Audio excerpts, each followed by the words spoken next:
Урматтуу мекендештер, биз азыр Ноокат районунун Кулатов айылына келдик. Мына жерде Кулатов айыл өкмөтүнүн штабы ачылган экен. Бүт Кыргызстандан келген гум помощь мына жерге келип токтоп атат. Мына жерден бүт распределение болот экен. Ошого азыр кечээ биз соц тармактарын окудук. Кошуна мамлекет Казакстандан гум помощь келген экен. Ошол гум помощьту элге чагылдырып көрсөтүп бергиле. Ошол гум помощь кимдерге берилип атат, кандай распределение болуп атат деп жүрүңүздөр, көрөбүз. Biz Kulatıf aile ökmötünün adresi, bu jakı sos adres, menin aile ökmötünün adresi. Ошо Казакстандан келген гум помощь боюнча бизге маалымат берип коюңуздарчы. Канча гум помощь келди, кайсы гум помощь именно Казакстандан?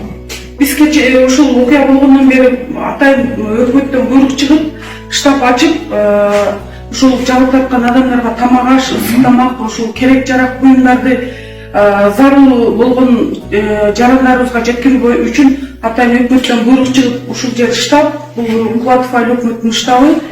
Ал эми сиз сурап аткан Казакстандын гум жардамы боюнча ушул эле бир 4 каптай анан ушул бир тушункалар келди. 4 кап кайсы? Мынабы? 4 кап. Мына урматтуу кыргыз эли. Мына Казакстандан келген гум помощь. 1, 2, 3, 4, 5, 6. 4 кап гречка.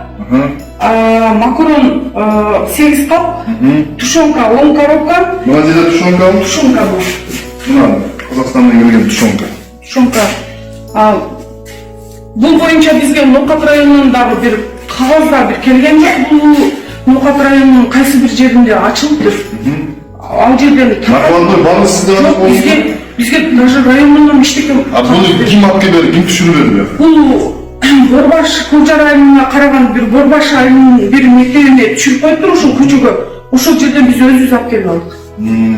Акимчилик губернаторго кайрылган гум помощь болгону 8 кабыл күндө айттыңыздарбы? Биз өзүбүздүн өкмөт башчыбызга айттык, кагаз депутаттар менен биргеликте кагазга түшүрүп алдык ушул комиссия. Бул боюнча бизге эч кандай кагаз эле келген жок. Бизге эч кандай чатыр батыр деп соц тармакта элдер нааразычылык билдирип аткан андай бизге буюмдар бизге келген жок.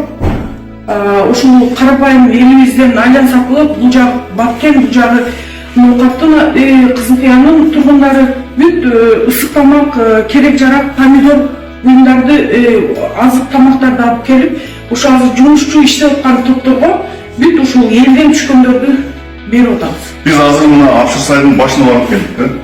Ошол жерден элдер өздөрү тамак пиширип, өздөрү курсагын тургузду. Гум помощь келген жок деп. Бирок соц тармактардан келди деп атат. Ошон үчүн биз буяка келип, ошол штабтар реально гум помощь канча келди, элибизге коомчулукка ошону чагылдырып көрсөтөлү деп келди.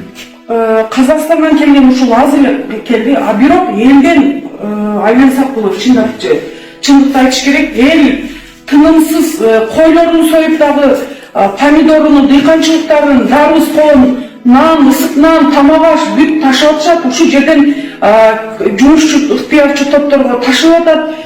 Ким келип, депутаттарданбы, активисттерденби келип, ушул жерге бүт кагаз түрүндө комиссияда айылык кеңештин депутаты бар. Сабира деген эчке соц адисибиз бар, жана башка бул жерде депутаттардан түзүлгөн комиссия бар. Аларга бүт керек жарак ушул элден түшкөндөрдү. Мына урматтуу кыргыз эли, мына көрүңүздөр. Бүгүнкү күндө мына бүгүн 5-күн болду да селдин.